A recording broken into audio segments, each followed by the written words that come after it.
பாடின சிவாயோன் என்னும் சங்கீதம். என் தேவனாகிய கர்த்தாவே, உண்மை நம்பியிருக்கிறேன்.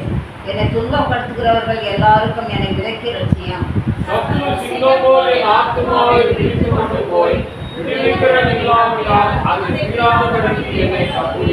என் தேவனாகிய கர்த்தாவே, நான் இதை செய்ததும் என் கைகளில் நியாயக்கேடு இருக்கிறதோ.